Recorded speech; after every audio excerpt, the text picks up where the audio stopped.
for the panel for the participants to ask questions. And, we're going to record this and rebroadcast it so that other people can get this information in case they're on some other meeting or what have you. So thank you so much for joining us. We are here for our Leadership in Action series. It's series number 4, cross-sector. So we have a great panel today. I'm super excited about the panel. I'm going to introduce them alphabetically. They're going to talk a little bit for about a minute about themselves and where they are right now, and then we're going to launch right into questions. So as you hear them talk, start thinking about your questions. You can throw them into the Q&A so that we can answer those questions for you today. Leadership Montgomery has been really excited for the last 4 weeks to have this Leadership in Action series, and thought it was really great to have a cross-sector towards the last workshop so that you could hear from different entities as to how they're working in this time of pause, as I deemed it 7 weeks ago. All right, so first we're going to start with David Fraser Hidalgo, who is a delegate for District 15, Maryland House of Delegates. Hello, David, welcome. Hello, thank you very much for having me. So as you heard, my name is David Fraser Hidalgo. I'm a Maryland State Delegate representing District 15 in Montgomery County, which is kind of the northwest part of Montgomery County, from Potomac all along the Potomac River up to the Frederick County line, and then over toward Germantown and Clarksburg and back down. It's about 130,000 people. I live in Boyd's, just outside of Germantown, and I have 2 kids, single dad, 2 kids. I guess for the most part, that's where I am, and I am a former Leadership Montgomery grad. Here, I've even got my shirt to prove it. Oh, it's yellow. Nice. There you go. I love that. The most productive class. Most reproductive class. Oh, reproductive. Yes. Okay, well, we'll talk about that in our next series. All right. But yes, core class 2008. I forgot to say that, so thank you. All right, Jennifer Hester, core 2017, and she's on the LM board. She's the Vice President, Human Resources for the MS Company. Welcome, Jennifer. Good to see you. Hi. Yep, thank you very much. I am very happy to be here this morning, and I just have to repeat, yes, it is the first class, is what we call us for 2017. MS is a privately held organization based in Rockville, Maryland, and we are a clinical research firm, and our mission is to improve public health. We have about 700 employees, most of them located actually in the Rockville office. I live in Rockville as well, and then we also have offices in Frederick, Maryland, Tysons, Virginia, and then we also have other businesses in India and Canada. So we are spread out throughout the world, but predominantly, like I said, the majority of our staff is in Rockville. We work in collaboration with government institutions like NIH, as well as non-government organizations to support their clinical trials and the research that they do. So we do study management, protocol development, and also study site coordination, along with statistical analysis. And since we are an essential employer, we do have 100% of our workforce currently teleworking, and they are working more than their regular hours from home. I also have myself and my 2 kids, since we're mentioning kids, and a dog. And so we are all at home doing distance learning and teleworking and just making the best of things. Thank you. And speaking of working around the clock, we have Greg Smith, Core 2019. He's also on the board. He's the Vice President, Regional Manager for Greater Washington M&T Bank. And we were just talking before we started the program about the crazy number of applications that M&T Bank has processed and how you're working around the clock with a new baby.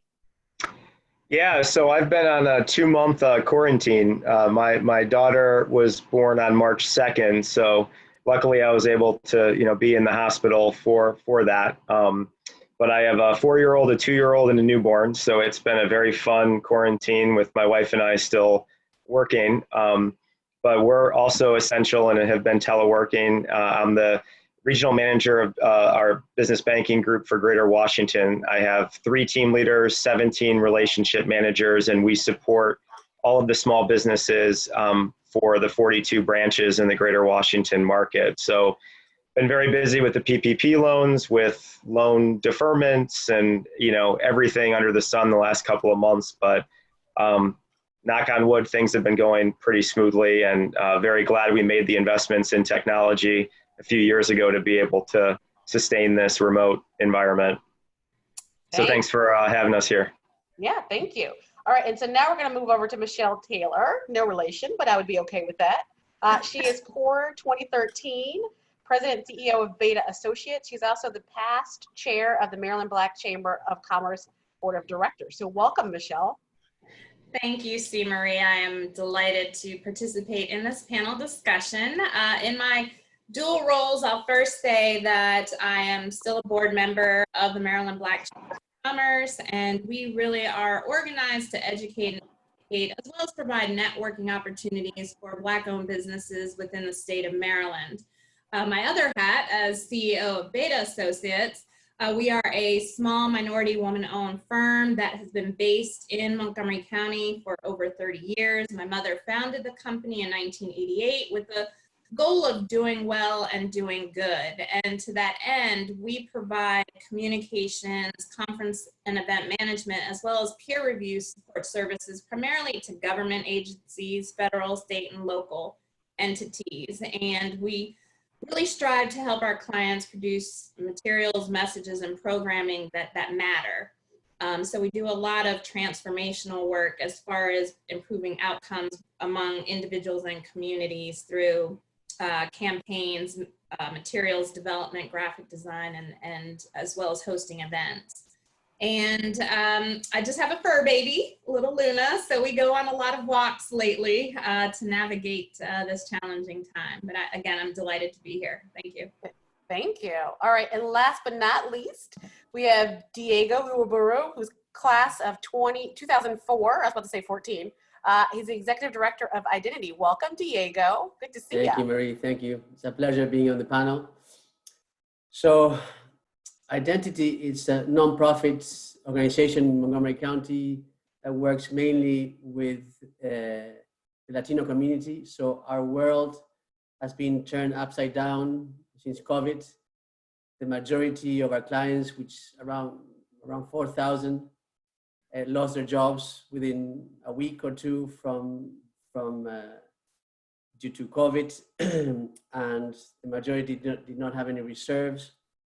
So we have shifted on a dime to try to provide services to them. We're focusing on 4 major areas, which is housing insecurity, particularly those with informal leases who are not protected by the eviction freeze. People who rent, you have a family who rents a room in a 3-bedroom apartment, individuals who rent couches, who rent closets, and they're not protected because they live in an underground economy. So we're working a lot on that. Food insecurity is another big issue that we're working on. Mental health is a huge issue. We transform ourselves from having a few mental health professionals to every single member of the staff being trained on community mental health to provide supports to folks. And the last one is education. Unfortunately, the majority of the young people that we work with are not accessing learning during these times, though we're working with MCPS and others to bring the Chromebooks, but it's really difficult to learn when people are screaming, when you're overcrowded, when there's an uptick on domestic violence, abuse of every sort. So it's been quite really challenging month and a half, 2 months for us. It's a pleasure to be on the panel today. Thank you, Diego. So we wanted to have a cross-sector panel to talk about all the different things that are happening across the county. And so Diego brings up a good point. And our first question is, he talked about a lot of areas, talked about education, housing, the economy. So the first question for each of you, and I'd love for you to each briefly answer this, is tell us how you're working with other agencies to serve your clients, your stakeholders, and maybe even yourselves and your families. And so we'll go back in order. We'll start with David. Thank you. So yeah, as a Maryland State delegate, it has been challenging to say the least. It's challenging from several perspectives. One is because I'm a single dad working from home, trying to get an 11-year-old and a 12-year-old up and running with online learning. So that's challenging, but just trying to balance that with constituent services. And per what Diego said, I mean, the amount of constituent services that is necessary now is more than ever. I can't say how important it is and how much we are trying to do. With that said, it has been very, very challenging because every single government agency on the state level is completely overwhelmed. I have had so many conversations with members of the governor's office on the second floor, with other delegates on a variety of issues when it comes to a lot of the small businesses, when it comes to a lot of the things actually that Diego was talking about. And it's challenging. I mean, I cannot even stress to you how challenging it is. And normally, if we had a constituent related issue or any of the things that we've been talking about, usually there's somebody to call and some way to kind of figure out how to navigate that to get some answers to those questions. And right now, all of those agencies and all of those folks have just been completely overwhelmed. So I would say that working with a lot of those agencies and a lot of those secretaries, it's going forward, which is good news. But it has not been a smooth transition by any means. Thank you. And Jennifer, how about you? Yeah, it's the point about, feeling overwhelmed, I think has this trickle down effect. And it's interesting to have a point in time where everyone is experiencing a similar instance where we all need to adapt and change. And so one of MS's largest clients is NIH. And we're proud to support NIH and NIAID's trials on, you've probably seen the press release come out through NIH on remdesivir.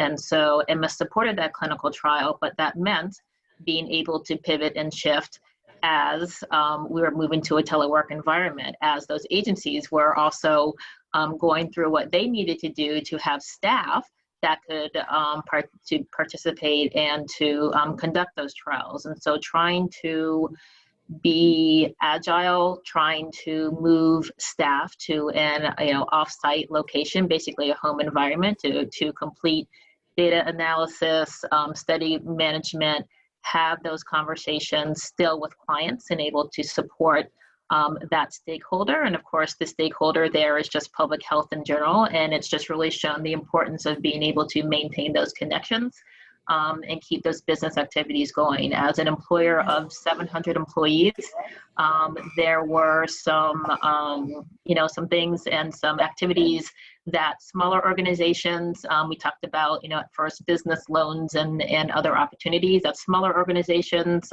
were able to take advantage of. We talked about some of the, there's also some things that much larger, thousands of employees, organizations are able to take advantage of. And then you have, kind of these in-between businesses, not just, an MS, but any type of organization that's around that 200, 300, $500 employee threshold that is in this in between and may not have as many resources as these much larger organizations, but perhaps more resources in the smaller, and then just trying to make connections between the two. So we've also just been trying to make those connections to be able to keep the business going and adapt to, again, and help our employees who are balancing the at-home activities with the work activities. Thank you. And I think this feeling of overwhelm goes right into the banking industry. So Greg, tell us how you are working with other agencies. Yeah, so collaboration is the key word. I mean, a month ago, the government came out with a PPP, loan program, and, banks, and we had to take limited information that was given to us and that was changing, and we had to instantly shift our models, us at M&T and other banks across the country, around the common goal of trying to get these funds out to small businesses as quickly as possible. And to give you some perspective, we usually do about 8,500 loans in 1 year, and we just did 32,000 in the last few weeks. And our SBA group before this was 20 people, and overnight we increased that to 350, and ultimately up to 2,000 employees we redeployed from other departments and trained.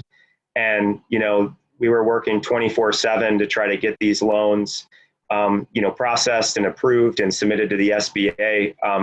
My team and I were on a group chat at 3 a.m, sending loans and drinking coffee. And I mean, it felt like college all over again, but a truly unique time, but a time where, the mission was to help small businesses, and banks around the country really kind of came together, working with the government, the SBA, taking imperfect information and that fog of ambiguity and trying to make sense of it and create a process. And ultimately, I think everyone was pretty successful with it. So it's been a fun month for sure.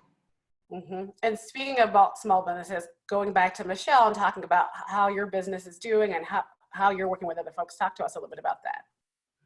So at Beta, because we are primarily a government contractor, we did have to really acknowledge, as David said, they are overwhelmed. And one of the lines of businesses that we have is conference and event management. So there was this scramble because there are numerous meetings and events that needed to be held, and clients were really frazzled with not knowing how to make that pivot. So fortunately, we had already months ago decided that we were going to increase our capacity as it related to virtual event management support. So we were really positioned to help them make the transition, help them think through strategies and decisions on how to pivot and move in-person meetings to digital and virtual event platforms. Also, of course, in this environment, we do have staff that were working on site at government facilities, and concern of, well, what are they going to do? So we were able to work with our clients to ensure that they would have the equipment and the necessary resources to move into the telework environment seamlessly. So it's been quite a challenge to make that pivot quickly, but we were able to do so thanks to the management team and leadership team that I have in place. Thank you. And so Diego, you talked about a lot of different areas for the clients that you're serving. And so I would imagine that you're trying to work with a number of people to try to help and preserve the families that you're supporting. So talk to us about what that's looked like. Yes, though a really difficult situation has brought the best out of all of our partners. The county has been nothing but phenomenal, from the county executive to the council to HHS, all of which turned on a dime to really provide support for those who were left with nothing from one day to another. We're working very closely with MCPS, that despite their tremendous efforts, they cannot erase the inequities that happened over decades or centuries just by handing Chromebooks to people. So we're working with them on what happens when recovery occurs. And it is challenging, but we're collaborating with them. Philanthropy has been phenomenal. Like HHS, looking at ways not just to give money, but to make it easier for those who most need it to actually receive support with as little string attached as possible. And then the other nonprofits, it is impossible. We work throughout the county, and not one entity, not one nonprofit can do everything. So we rely on our partners who have expertise on food insecurity issues, others who have expertise on housing insecurity issues. So within the darkness of the situation for those who are the most vulnerable, human nature has shown the best it has to offer during these times. At least that has been our experience. We're extremely thankful, at the same time that we're extremely concerned, because this is just the beginning. We're really concerned that these families who lost their incomes, even when the economy recovers, they still will have a way to go before they are employed again. So it is quite complicated, but I have never seen society, at least in Montgomery County, come together this way. All right, thank you. So this is for Jennifer, Diego, and Greg, and maybe even you, Michelle, because one of the questions we had, so if you have folks that are in the field and have to be out, how are you working together to follow the recommended CDC guidelines? So I'll start with Diego, because I'm not sure if you have to go out to see clients. How are you all managing that? And then I'll go to you, Jim. We do both. Okay. We do both. We try not to, but when we had to bring food to clients, when we had to bring Chromebooks, etc., we had to go out and we protect ourselves. We have innovated. Everyone wears masks. We drive and we don't hand things to anyone. We call them up. They come down. We leave it on the floor. We take a picture so we can document that people got things. So we innovate. We clean our buses, wearing gloves, but we try to minimize the contact with folks as much as possible. So unless it's an emergency, we do not meet one-on-one anymore. It's unfortunate, but that's the new reality. Thanks. And what about you, Jennifer? Yeah, fortunately, the environment that MS works in allows our employees to work from a home environment. The collaboration that we do, which is extremely important, is, these days it used to be meetings. Even though MS has always had a liberal ability for staff to, or a liberal process for staff to work from any location they so desire from home, more than 70% of our staff chose to work from the office. And that was because, especially when it comes to research, being able to collaborate, being able to have, and we always felt was important, is an important part of our culture, those in-person meetings with each other and with our clients was always important. And so being able to continue that via technology. So now Teams meetings, Zooms meetings are what we do. We have multidisciplinary task force teams. We have strategy organizational teams, functional project teams that have been in existence, I think, from the time that MS was created. The company is over 40 years old.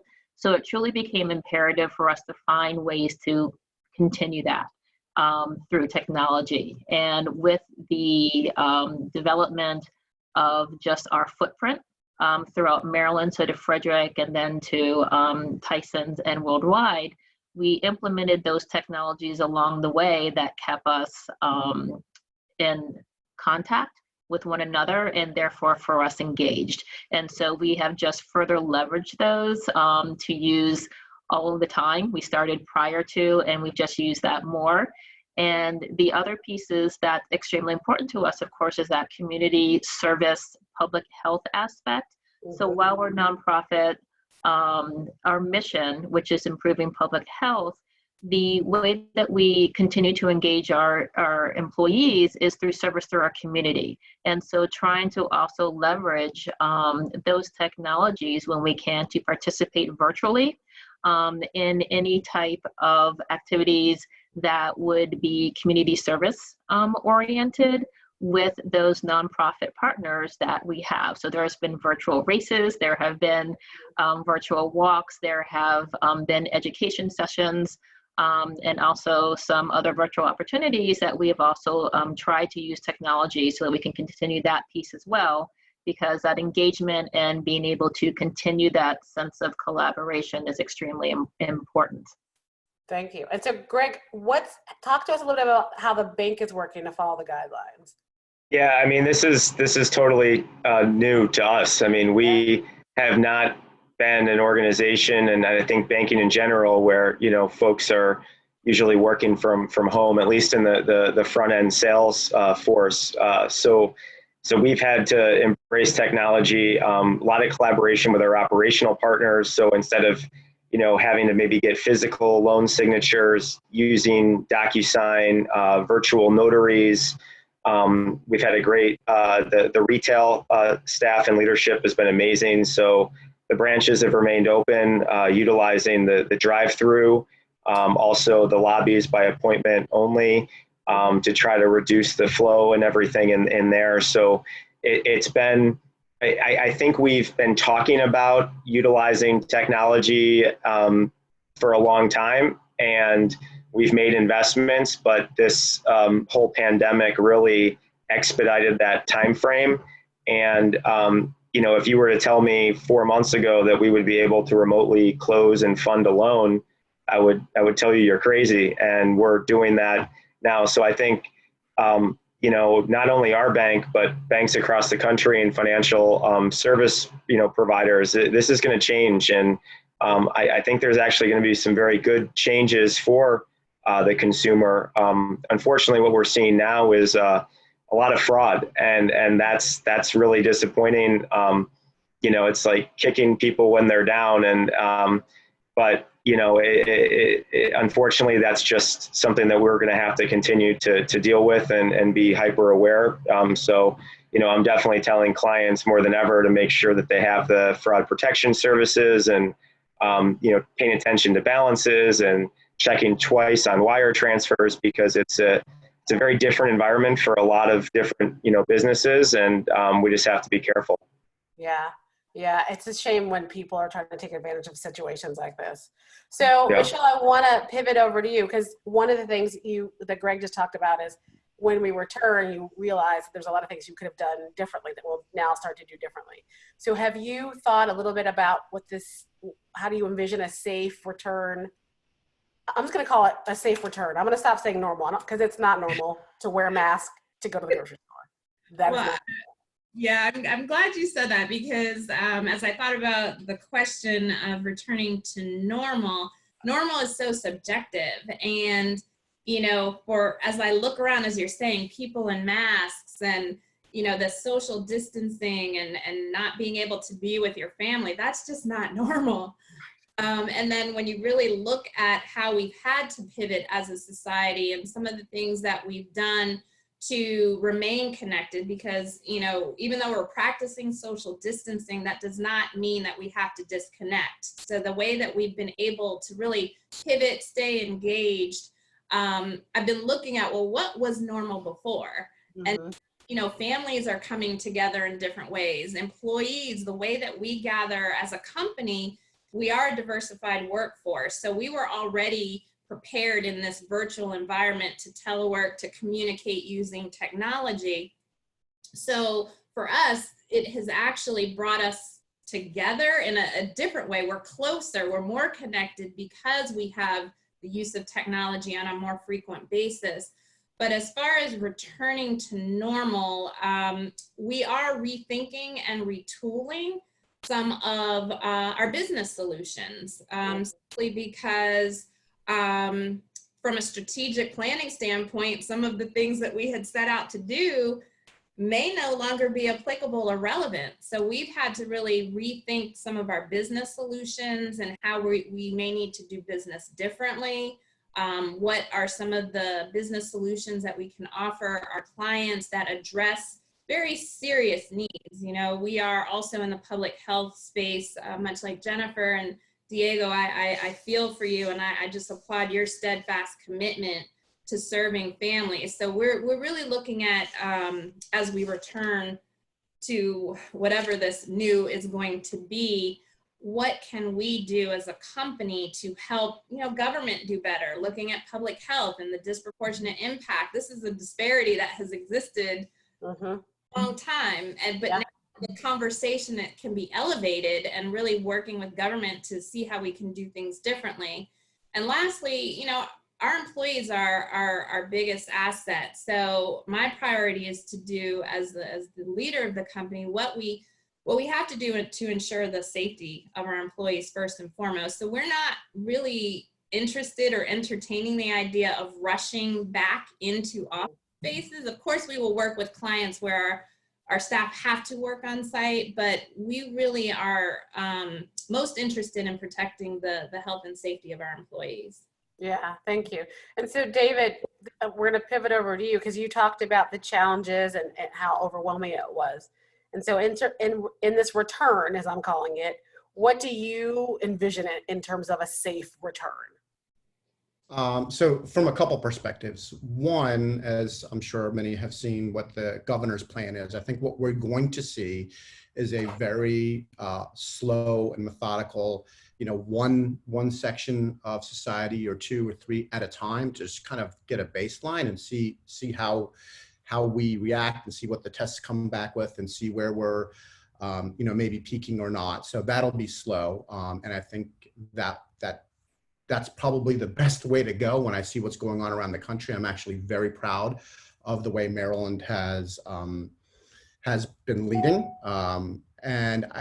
From the General Assembly side, it's very interesting because as a delegate, I meet with constituents all the time. I'm always in meetings so all of that's changed. I will tell you the last couple of weeks of session in particular, I had a lobbyist come to my office and they brought with them their client to talk to me about something. I don't even remember what it was, but that gentleman put his hand out to shake my hand, and I had to very nicely and politely tell him that those days are gone.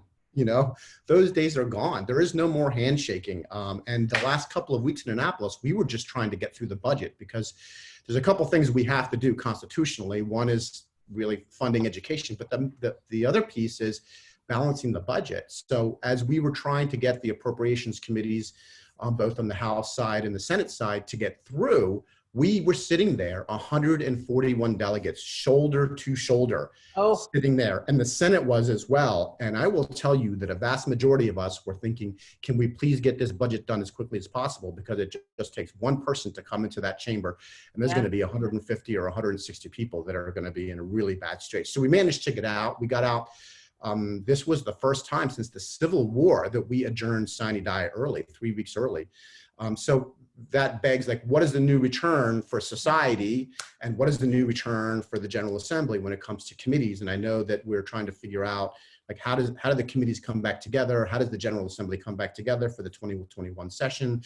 How do we do so in a safe manner? Because I will tell you, for those who have been down to the General Assembly or UC Congress, we're packed in. Yeah. So there is a lot of concern. Staff has gone home. I mean, nobody's going to any of the offices now. So I think it'll all be slow, and there's going to be a lot of challenges, and there's going to be a lot more things like what we're doing. I have a Zoom call for General Assembly, kind of Zoom call, like a part of it later this afternoon. We're going to see more and more of that, just like we're seeing with our kids at home. So it'll be slow, it'll be incremental, and it'll be thoughtful.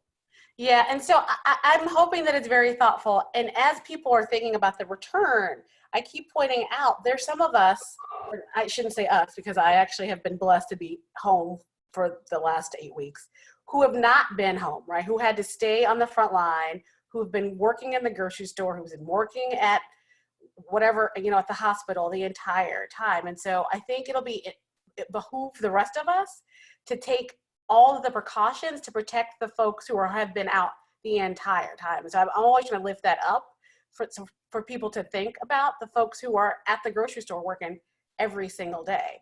So I know that questions have already started to pop up. So I have a leadership question, but I'm going to save that to the end because this is Leadership Montgomery. So Carmen's going to read the first question, and then I'll pick some folks to answer it. So Carmen, go ahead. Sure. So the first question we have is, I've heard that many people, particularly Latinos, have gone to get the free test, but in order to get the lab results, they are charged sometimes up to $150 for processing. So is that true? Have you been hearing the same things? And what does that look like? Okay, I'm going to pick Diego, and if Jennifer knows anything about this as well. But Diego? The answer is yes. It has happened. The test is supposed to be for free, and like in other areas of business, some people take advantage. I've heard of $175. So it is quite disgraceful that this is happening.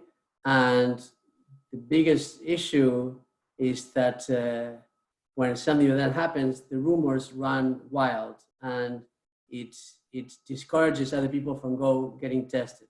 Similar to that, some members of the immigrant community qualify for unemployment because it's an earned benefit. But people are afraid of public charge, from the federal government, and they are not applying for unemployment services. So part of what we and others have done is an education campaign about people's rights in terms of access to unemployment benefits, that getting the test is free and it does not count as public charge, etc. But unfortunately, it is true. Okay, thank you. Jennifer, do you have anything to add? Or anybody else have anything to add about that question? Not specifically about that question, but I think what it does do is highlight the importance of knowing the demographics that you serve and it highlights the importance of knowing the challenges that face them. And when I speak to, serve, I think from a, nonprofit perspective, and I also think from an employee perspective, because your employees are also affected differently by this. And, it might be based upon, from the aspect of the question that was just asked. It could be because of, some existing conditions that they may have. It may just be from general fears that they have as well, or their ability to take part in and do the activities and their willingness to stay safe and to be able to social distance. And so definitely understanding the demographic that you serve in whatever capacity that is.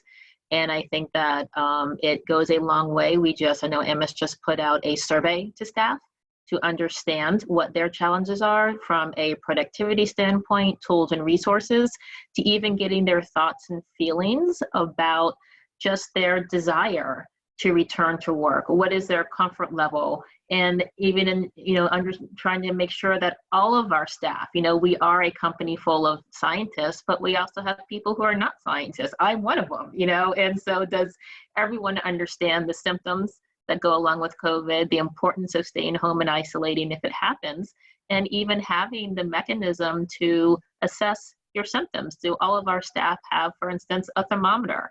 We have a lot of new hires straight out of, college, and you may not be surprised. A lot of them do not have, just some of those basic pieces of equipment that once we kind of, are experiencing life a little bit more, even like those of us who have kids, we have thermometers, but before we had kids, a lot of us probably didn't. And do you know how to use them? So we really just need to know, again, the demographics that we serve and know the challenges that they face to best support them. Right. Okay. And Carmen, what's the next question that we have? Sure. So the next question, speaking of leadership, is what leadership strength of yours are you relying on most during this crisis? Okay, I'm going to let you each do this in 30 seconds or less, and I'm going to have Michelle go first. Okay, I would say one of the most important leadership principles is to really trust and empower your teams. This is something that as a leader you can't manage or think through on your own, and Beta has a team of experienced and committed individuals who are passionate about what they do. And so going through this, I asked for a COVID-19 response plan. The staff rallied, they put it together. We have weekly communications and opportunities to engage with our employees. We're transparent. We don't have all of the answers. Things are evolving. So as we know something, we communicate with them. And it's just constant and continual communications, but really trusting and empowering my management team to lead has been an important lesson for me. Okay, Greg. Yeah, I would say from from a relationship building standpoint, that's been my core leadership strength for the time I've been in business, and I think it's especially important now to reach out and really continue to foster those relationships with your employees and your staff, because they're going to need to take time off. They're going to need to have that work-life balance, and really connecting with them, where they're at right now, and what are their challenges, what's important to them, and how I can help create a positive environment where they're wanting to work hard, but still feel that they're taking care of their other, family obligations and everything. I think that's really important. I think another thing too is just having that over communication, especially when there's ambiguity and that fog. People want to have information, and even if you don't have an update, tell them you don't have an update, because they feel better and there's less questions. Thanks. All right, David, you're next on my screen. All right. Yeah, thank you. A couple of things that have already been said, but for me, just trusting in my small team to get information together, a lot of constituent services, and just supporting them where I can. For example, my staff has been working around the clock and giving them the opportunity to do that. I mean, we have calls at night, we have calls in the morning, we have calls on the weekends. We're responding to emails sometimes at 10 or 11 o'clock at night, probably very similar to everybody on this panel. So giving people the opportunity to get the work done when they can get the work done, and giving them the opportunity to make sure that we are working around the clock. For the newsletters that I put out on a regular basis for my constituents, they're all about COVID-19 for the most part. It's all about who's doing what in the neighborhood, what the latest recommendations are, what the latest rules are, what's coming out of the governor's office, that kind of thing. So I would say just communication, and just trusting in your team and trusting in yourself to just try to do the right thing all the time, and connecting the dots, which I can talk more about in my closing. Okay, thanks. Diego? So I ditto what everyone else has said.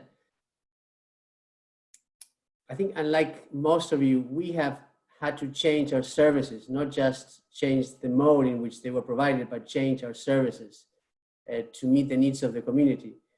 And also there's a lot of uncertainty in terms of funding, if positions will remain or not. So there's a lot of holding that I think I have to do. And by that, some of the things that Greg said is provide clarity, tell the truth, be very patient, because when we shift or pivot so quickly, there are things that are not happening the way I would want them. But we are not all in a conference room where we can iron out details. So be patient, hold, communicate, and as much as possible, reassure everyone that they too will be all right at the end of this, not just our clients, but they too. Thank you. Any final thoughts about this question, Jennifer, before I move us to the next question? I think that it's also, everything that everyone said, including letting people know that it's okay, again, to struggle with this whole work-life balance, and and that being authentic about trying to balance. I tell my team all the time, trying to balance distance learning, with my kids, with meetings, and having someone walk behind me while I'm in a meeting, and it's a child who didn't give me the wave before they're going behind me, and I'm helping out my parents, so I have that. There's a lot of logistics, trying to figure out how I'm going to the grocery store. And the more I find that I share that with my team and let them know that, hey, I'm struggling too, I'm trying to figure this out, I feel like the more that they are also relaxed and it's okay. And I think that there is also just a connection in being human, and that then helps us to further connect and be productive as a team. Yeah, thank you. So I want to go back to something that Diego said. He talked about how they had one business model and it had changed to a different business model. And so I've been asking folks in these series, clearly innovation is key right now, right? So if you want to make it to the other side of whatever that looks like, we have to be really innovative. We have to shift. We have to meet the clients where they are and figure out what we need to do. So the question, I'll throw this out, and whoever wants to jump in first, is how are you being innovative so that you can meet your clients where they are, and even think about what you're going to look like in the future? Who wants to go first? Michelle? I would say we are in the midst of looking at the pivot, if you will.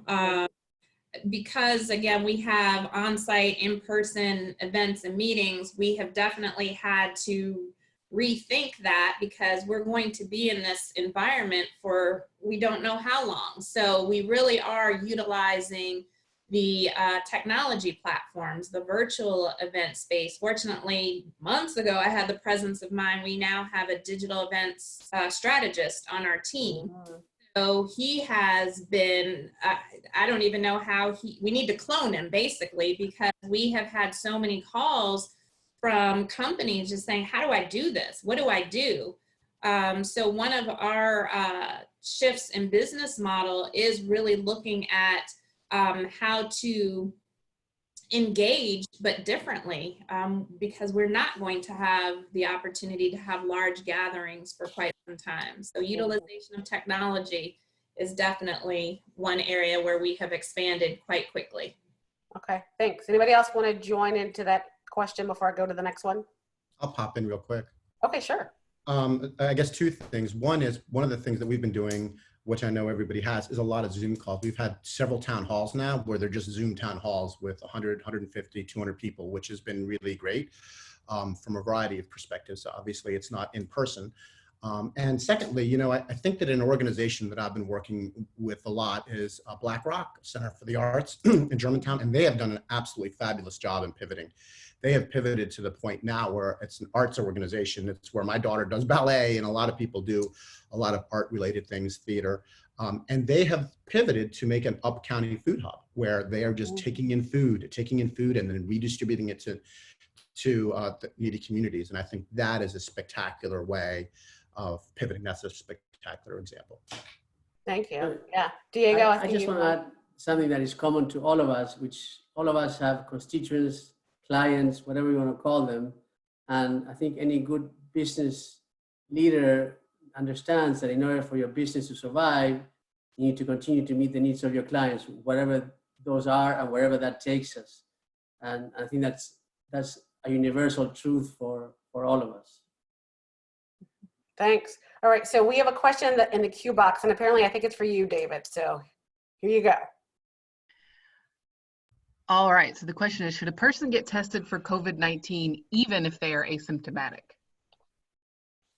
You know, I think that if they have any suspicion, or I think that if they have some really good reason to believe that they may be positive, then yes. I don't know if it's going to be as easy to get a test if you are asymptomatic. So that's a little bit of a catch-22 or a conundrum that people would find themselves in. But I think from a responsibility perspective, if you have a really strong suspicion, then I would say reach out to my office and I will try and figure out how to get that test moved along, because the last thing you want to do is infect a lot of other people not knowing. I mean, I guess one of the big things that people don't realize, and something that I've been pushing out of my office, is that mask that you wear is not so much to protect yourself from somebody else that may have COVID.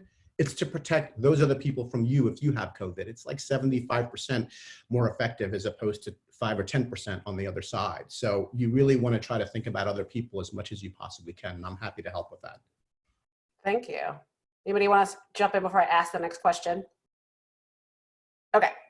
All right. So I'm going to go back to another leadership question. All right. And hopefully all of you can answer this. I'll give you each a good 30 seconds. So the question is, what have you learned about yourself, particularly if anything new, as a leader during this time?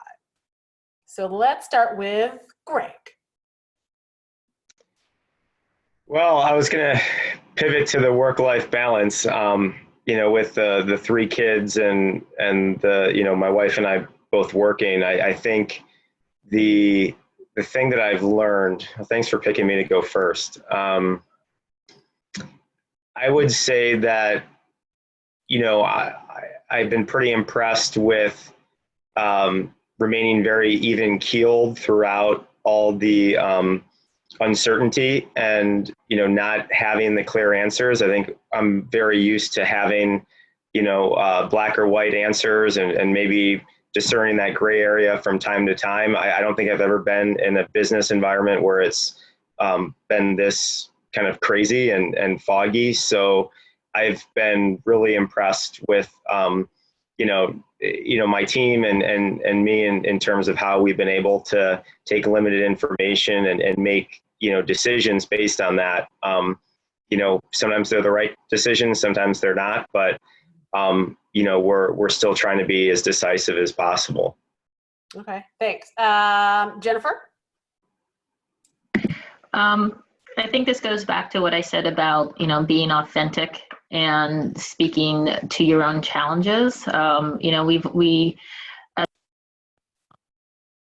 to stay strong, and we do speak the truth in terms of if something's going to be a challenge or not, or, you know, any obstacles that may come up, and brainstorm with our teams to do that. But when it comes to just me as a person, It has been I think an opportunity for self-discovery and realizing that the more, again, that I can speak to my own personal experience when it comes to trying to get through times like these and the unknown and trying to balance the more connections that I feel like I'm making with my team and those I talk to, because it again is finding what is that common point that we can all connect with and then grow from there. And so the more, that I can speak with my staff, my employees, and the company, we do a weekly all hands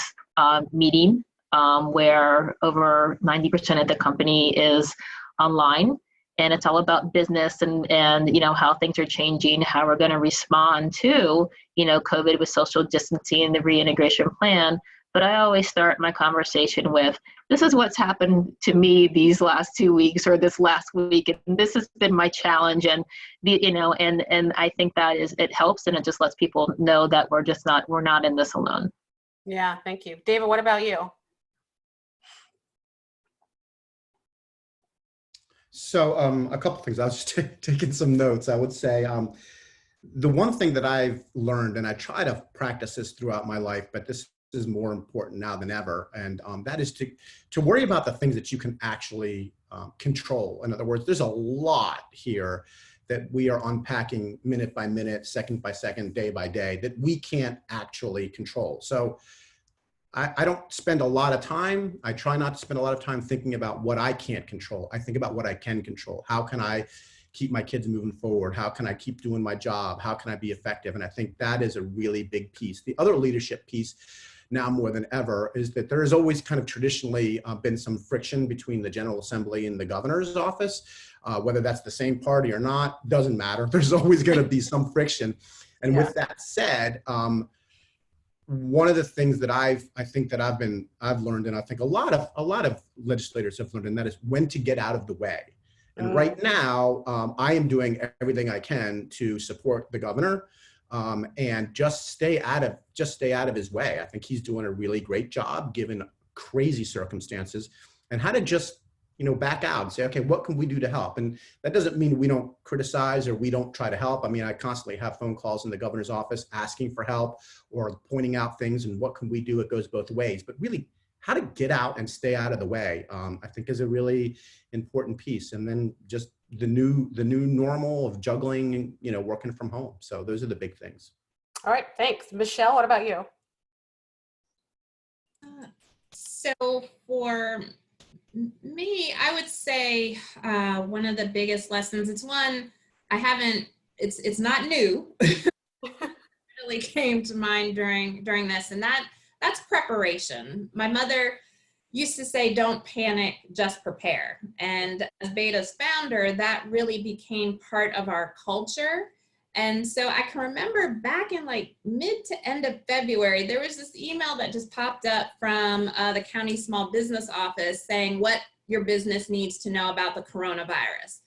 And I scanned it. It wasn't presenting it as an emergency or an emergent issue, but I said, something about this. So I forwarded it to our HR manager and operations manager. And I said, hey, can you look into this? Let's take a look and figure out what we should be doing to perhaps prepare employees and from an operations standpoint. And, we did not know the magnitude of where we would be, but there was something about that I said, okay, we need to start considering and preparing. So for me, just that motto of don't panic, just prepare is an imperative as a business owner. And then also from a preparation standpoint, while we're in the midst of this, what are the lessons that we're learning? What are the things that we've had to do to shift the way in which we do business from processes and systems that we can be preparing for when we get to the other side of this? So that's key. And then also perseverance. We have all gone through storms and trials in our lives. And my mother, she kept a journal for me for 10 years of just words of wisdom. And there was one passage around the importance of the word through and just to hold on to the idea of that this won't be forever. Troubles don't last always. So just hold on to the message of through, that if you persevere, you can get to the other side. Don't give up, and just stay the course. Thank you. And Diego, and then just to let you guys know, we're gonna, after Diego, we're gonna give you a second to do closing thoughts. So 2 or 3 quick things. Ever since my 2004 experience with Leadership Montgomery, I have felt very uncomfortable with the word leader. No, in the class we all call ourselves leaders, and I always felt uncomfortable. And I think that COVID reinforced that sensation, because you are a leader only if others follow or pay attention, unless you have the capacity to fire them. But you can fire them all, and then you will no longer be a leader of anything. As we said over here, that we depend on our colleagues. So being a servant leader is something that I emphasize during these times. The other big lesson is that relationships matter. The relationships that you build during the good times help you during the difficult times. And the third one is to delegate based on people's assets. Now, I am not a detailed person, so I need to get out of the way and let people who do those things well do it, rather than to try to micromanage and be everywhere. So those are my 3 takeaways. Thank you. Okay, so we're going to do closing thoughts. Jennifer, we're going to start with you, because we know you have a very hard stop. So we're going to start with you. Closing thoughts. I think that, this panel really says it all in terms of what is possible when people come together and have conversations, and why we need to continue the dialogue, not just in times where we have a pandemic going on, but the need for community and the awareness of the issues that we're facing. And while we can call this one thing COVID a pandemic that's touching everyone, there are so many pieces and parts of the community and society that touch everyone. And while we don't use that word pandemic, it has a community-wide implication that requires additional discussion. So I just hope that one of the things that comes out of this is the power and the potential that is created when people do come together, share ideas, thoughts, perspectives, and then take action to make a change. And I appreciate very much being part of this. Thank you so much. Thank you. We really appreciate it. Thank you. Okay. All right, so we're going to go across the screen. Next on the screen, take care, be safe. Next on the screen, I have Diego. So go ahead and share us with your parting thoughts, please. Well, thanks also for this opportunity. It's been a pleasure to be part of this panel. My last thought will be that each one of us makes a difference. Kindness matters. We live in an amazing county, and that is conformed to people like you. And what you do in your workplace, what you do as an individual, really, really matters to others. So let's keep the values of Montgomery County strong. And again, it's a pleasure to be in this county and to be in this panel. Thank you. Thank you so much. Greg, I have you next on my screen. Yeah, thanks again for having me here today. And I learned a lot from the other panelists. And I think just trying to stay positive, and it's okay to be happy. And if you have small success, celebrate that. If you helped out a client, be happy and celebrate the heck out of that. Take that moment to, with your dog, with your kids, with your spouse, just take a step back. And as David said, control what you can control, and ignore the other stuff. So thanks again. Thank you. All right, Michelle, and then Davey, you'll wrap us up, and I'll share our final thoughts. Again, for me, the message is that distancing does not mean disconnection. So now more than ever, staying connected with each other is an imperative. This idea of being isolated, it's stressful. You feel like you're alone with some of the challenges that you're facing. So having an opportunity to engage in dialogues like this are very important, because it gives you the assurance that you're not alone, and that you have camaraderie, you have similar life experiences. So I strongly believe in collaboration, engagement, and connection. And then also just to be gentle with yourself and others, because this is more than a notion. And I just, you know, seeing those who have to go out and be out, just being gentle with yourself and others is an imperative. And I just applaud the tenacity of the human spirit. Thank you. All right, David, how about you?